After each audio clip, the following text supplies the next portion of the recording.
imputado. Lo que le imputan ahora no es nada comparado con lo que hizo en el año 2012 y que yo denuncié en un libro y por todas las televisiones de España. ¿Qué hizo? Pues amnistió a 20.000 defraudadores de Hacienda que tenían el dinero fuera de España, nada menos que 40.000 millones a 20.000 defraudadores fiscales, por el módico precio de un 3%, mientras los españoles pagan del IRPF entre un 22 y un 52 y la renta de capital alrededor de un 25%, estos señores lavaron su dinero 40.000 millones por el módico precio de 1.190 millones. Allí había políticos, allí había magistrados, allí había excompañeros suyos de gobierno. Estos no salieron porque evitaron la publicación de sus nombres. Un auténtico escándalo. Esto para mí es un delito de libro, y la desmoralización sobre todo que cundió en todos los que pagamos rigurosamente los impuestos. Cristóbal Montoro, el gran gurú de la economía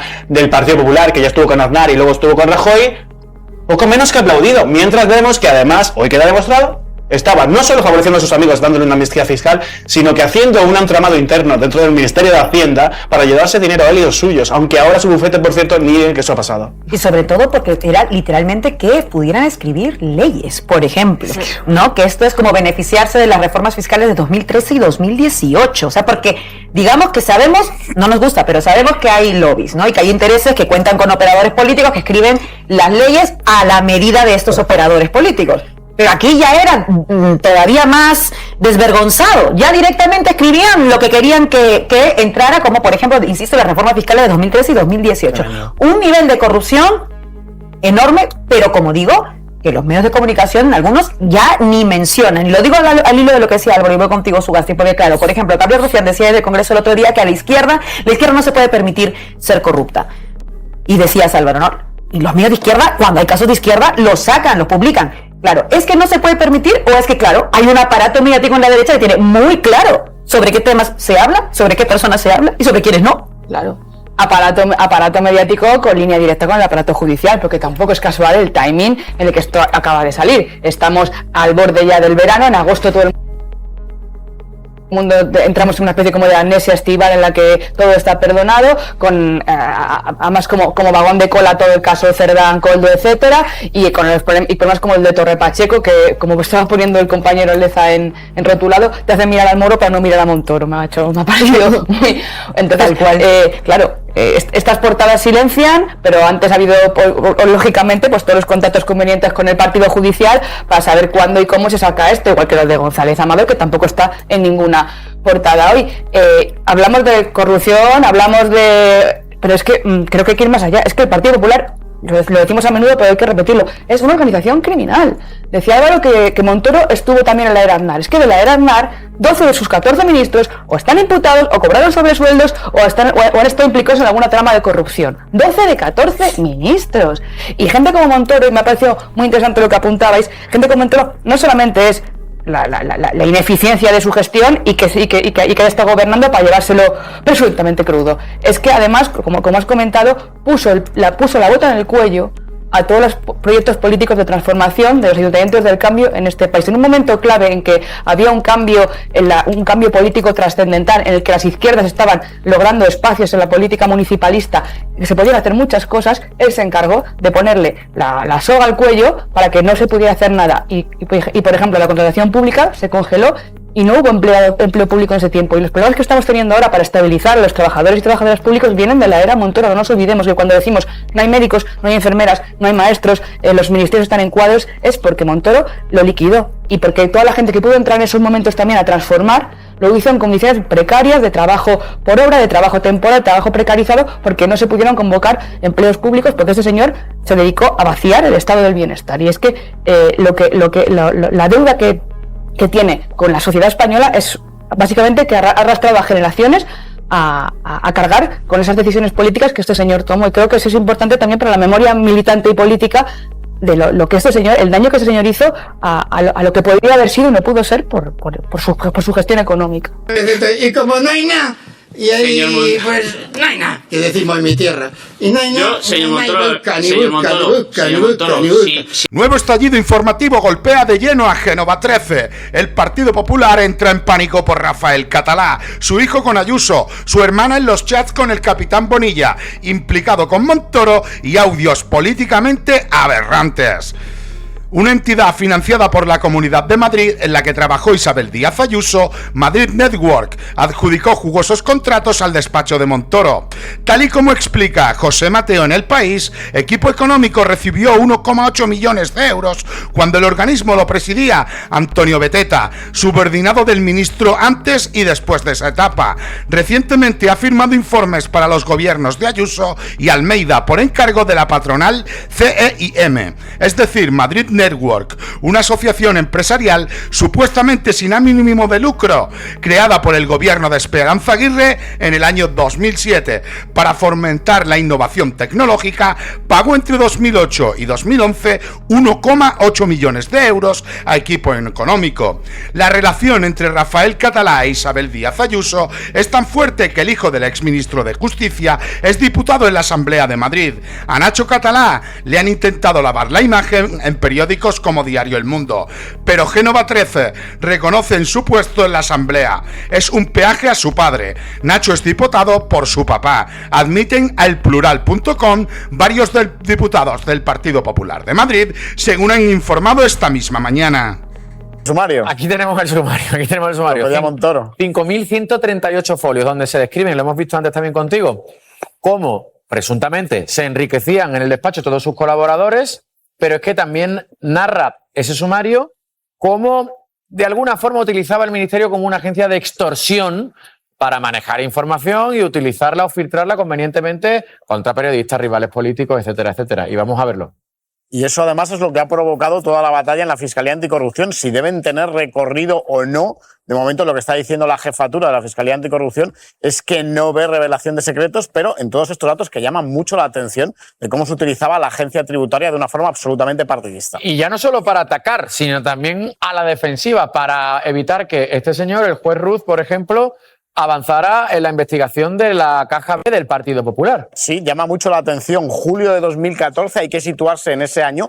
Por cierto, cuando empezó a operar la trama Kitchen para intentar quitarle a Luis Bárcenas todas esas pruebas que tenía de la caja B del Partido Popular, al mismo tiempo la agencia tributaria estaba intentando manejar a los peritos que estaban a la orden del juez que investigaba la caja B de Pablo Ruz, de este hombre, y lo que hacían era retocar algunos informes. Hay correos electrónicos en ese sumario en el que se demuestra que dirigentes del equipo de Cristóbal Montoro, bueno, pues hacían apreciaciones a los peritos, les decían que metieran un párrafo, que mejor de esta manera, es decir, que manipulaban esos informes cuando esos peritos tenían que haber estado únicamente a las órdenes del juez instructor de la causa. Seguimos avanzando, porque y ahora sí vamos a ver algún ejemplo de atacar, y antes hemos hablado con ella, con la propia afectada Esperanza Aguirre, a una rival política de su partido, pero de una cuerda completamente enfrentada a lo que representaba Cristóbal Montoro, cercano a Soraya Sáez de Santamaría y a un sector enfrentado al de Esperanza Aguirre.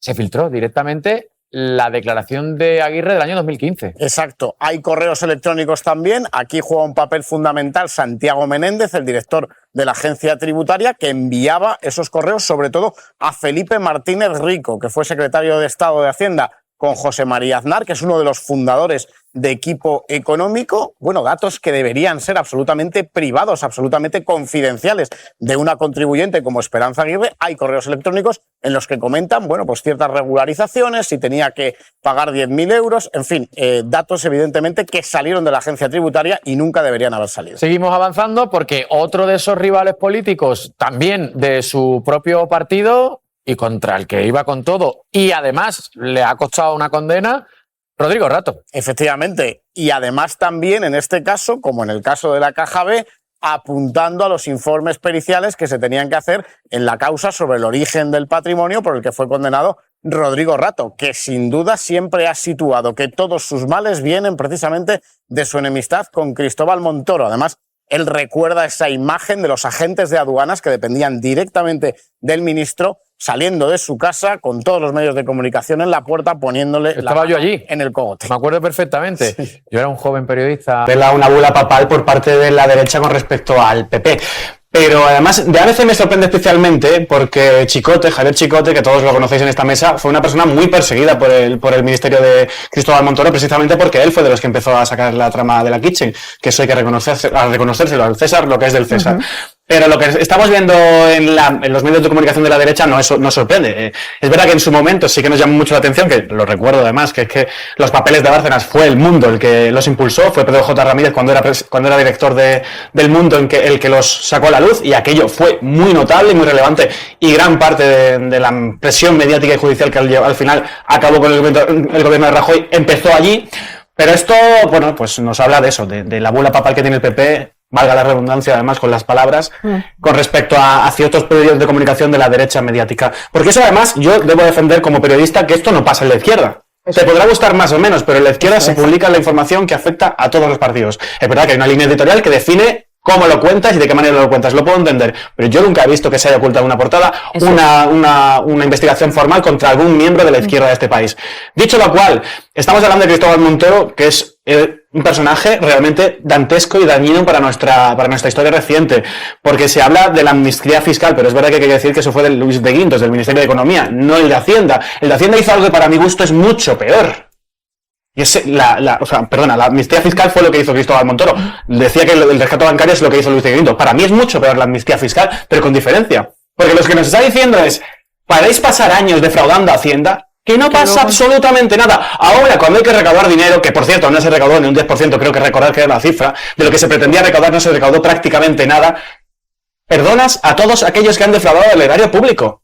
Eso lo hizo Cristóbal Montoro con su amnistía fiscal. Ese daño, como decíais, mientras los ciudadanos veíamos cómo nuestro sistema, el sistema del bienestar se veía recortado, porque recordamos que en aquellos tiempos se impuso la tasa cero de reposición en la administración pública, lo que implicó en muchos casos que se perdiesen efectivos en la sanidad pública, en los cuerpos y fuerzas de seguridad del Estado, lo que implica todo ello. Que aún en día de hoy, y esto lo estamos viendo sobre todo en la sanidad pública, llevamos tal retraso a la hora de recuperar personal que mucha parte del personal que en aquella época no pudo estar en la administración pública se marchó de este país, y en ese caso, además, muchos de la sanidad pública, lo que nos ha hecho mucho daño a día de hoy, y lo vimos durante la pandemia. Es decir, este personaje, al que ahora investigan, al que ahora imputan, nos ha hecho mucho más daño de simplemente generar una trama dentro del Ministerio de Hacienda. Ha hecho daño fehacientemente a la estructura de este país y a los ciudadanos de este país.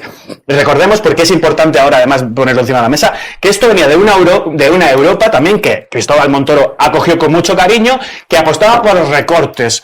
Una Europa que no quería darle beneficios a la ciudadanía, cuando así ha demostrado, y se demostró en el COVID, que lo que hacía falta era justo lo contrario, apoyar a la ciudadanía para que la economía no se hunda. Sí, yo celebro que por fin haya salido esta trama, porque era la gran trama de corrupción que faltaba por salir del gobierno de Rajoy, y cuando este tipo de tramas no salen a la luz, al final se corre el riesgo de la impunidad sobre todo, pero también de que se repitan, y la dimensión es absoluta, comparto completamente, es una trama y es una corrupción de una dimensión empresarial, política y de Estado continuada en el tiempo durante 2 legislaturas, absolutamente montada y organizada. Montoro llamó al gabinete, a su consultora Montoro y Asociados, al principio le puso ese nombre, los asociados, era todo su gabinete, toda su gente, su hermano incluido, al que los colocó en la consultora para después los asociados meterlos en el gabinete del Ministerio de Hacienda. Por eso está imputado todos los altos cargos de su primera y segunda legislatura, los que pintaban de verdad,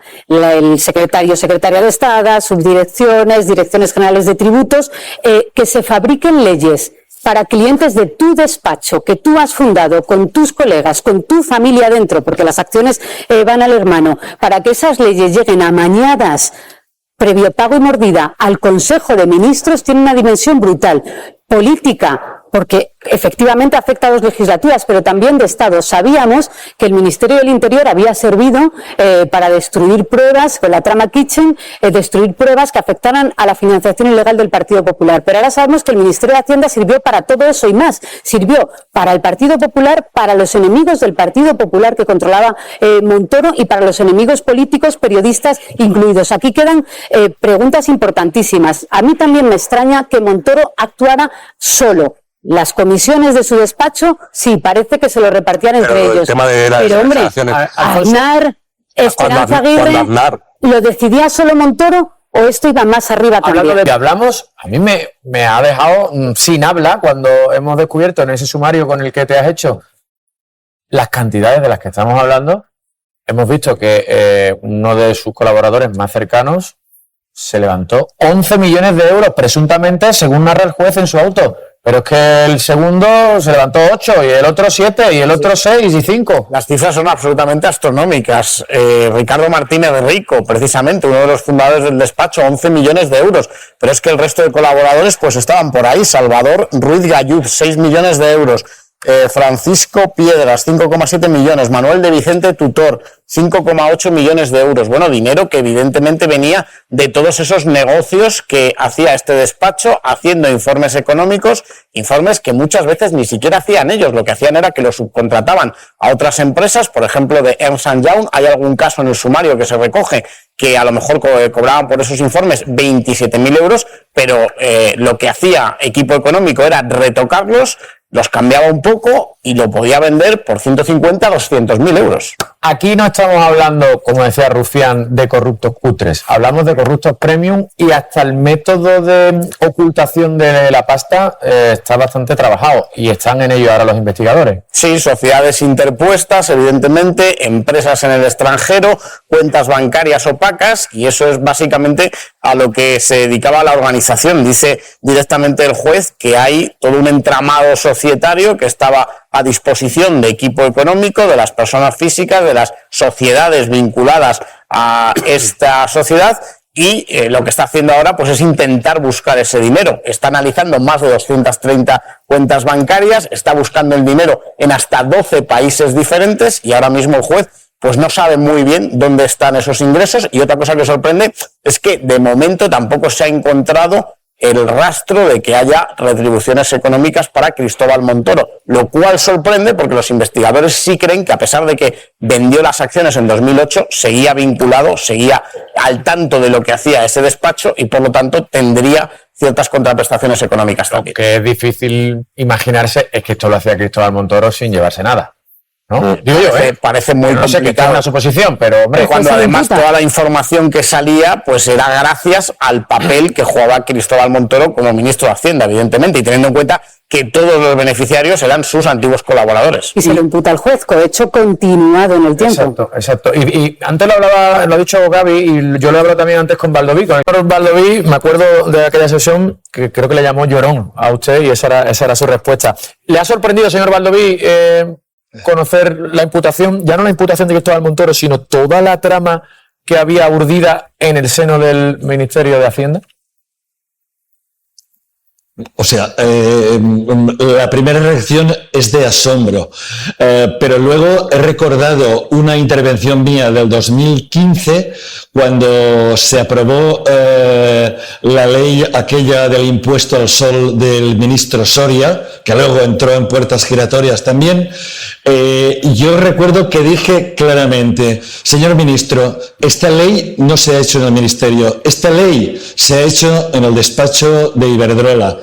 Creo que fue premonitorio porque era lo que algunos intuíamos, que se estaba legislando en favor de algunas empresas. En aquel caso del lobby eléctrico para impedir que se desarrollara el consumo, y ahora que he visto todo esto de Montoro, bueno, me sorprende la magnitud, pero es que se nos está empezando a ir nuestra capacidad de asombro. Es que en ese tiempo teníamos una policía al servicio de un gobierno, utilizar la policía para el servicio del gobierno, y ahora sabemos que además se estaba utilizando a la hacienda pública para beneficiar a las empresas y para hacer leyes a la medida de estas empresas. Yo creo que como esto, y estoy de acuerdo con Maestre, como esto no lo habíamos visto nunca, este nivel de corrupción, de mafia, en fin, y de poca vergüenza, y de poca vergüenza, porque mientras desde Hacienda no se reformaba el sistema de financiación, nuestro, de Murcia y de otros sitios. Se apretaba a los ayuntamientos y se decía que el propio Montoro decía que muchos españoles vivíamos por encima de nuestras posibilidades. Estaba pasando esto. Es que es de una desfachatez, en fin, perdemos día a día la capacidad de asombrarnos de las actuaciones del Partido Popular. Valdoví, yo no sé si la gente en la calle también ha perdido esa capacidad de asombrarse, pero en cualquier caso lo que yo sí creo que pierde la gente con este tipo de informaciones es un poco la confianza en la clase política y llevamos pues algo así como un mes hablando de la corrupción del PSOE, ahora la corrupción del Partido Popular. Estos días escucho analistas, esto es un balón de oxígeno para el Partido Socialista, y yo te pregunto, Valdoví, ¿no es la ultraderecha, no es Vox quien está pescando en todos estos escándalos de PSOE y PP? Desgraciadamente sí. Desgraciadamente yo escucho gente de mi entorno decir, mira, yo ya paso de todo, yo estoy ya harto de todo, yo no confío en nadie. Y yo quiero reivindicar que yo estoy ahora cerca del ayuntamiento, desde todos los ayuntamientos, comunidades autónomas, desde los gobiernos autonómicos, desde el gobierno de España, hay gente decente, en todos los partidos hay gente decente. Y los demócratas solo tenemos la política para cambiar las cosas, para intentar construir sociedades más justas, sociedades más equilibradas, donde haya menos desigualdades. Y todo esto hace muchísimo daño, porque al final lo que queda es todos son iguales, estoy harto de los políticos y al final los únicos beneficiarios es la extrema derecha.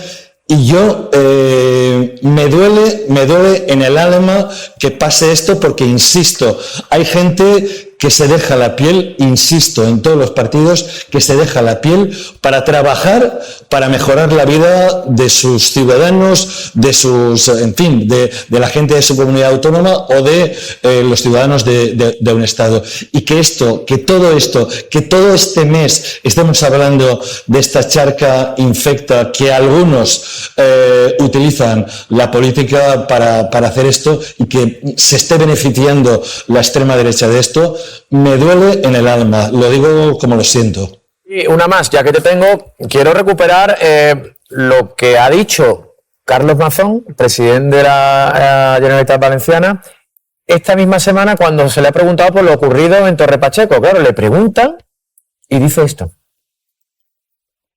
Quiero trasladarle todo mi apoyo y solidaridad al presidente de la región de Murcia. Espero que no lo traten como a mí en La Habana, que no hacía más que pedir y las cosas no llegaban. Mire, yo con el fenómeno de la inmigración lo que no voy a hacer es demagogia. Tan gravísimo me parece acusar a todos los inmigrantes de delincuentes, igual de grave me parece que si un inmigrante delinque, por el hecho de señalar ese delito, de repente seamos todos racistas. Cuando alguien delinque, delinque.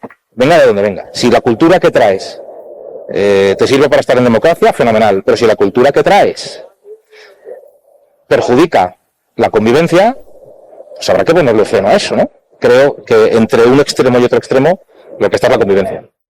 Pues menos mal que no quería hacer demagogia, Valdoví.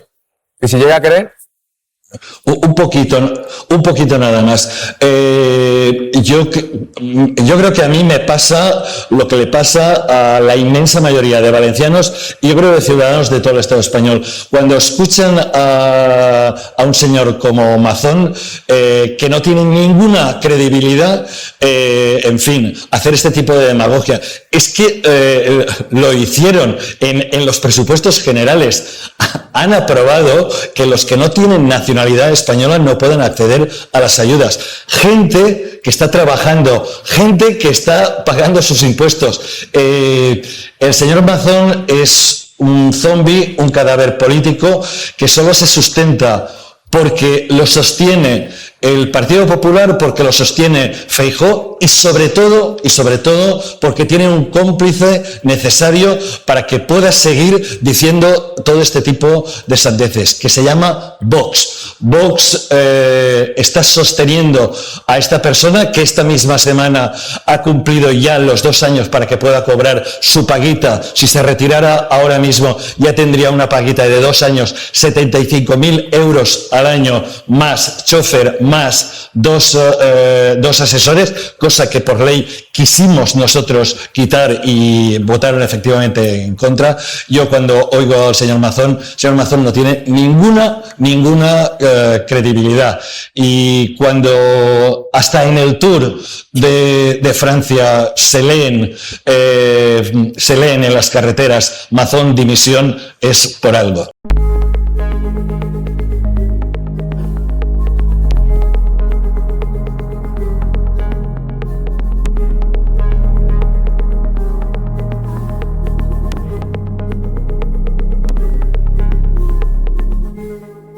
Thank you.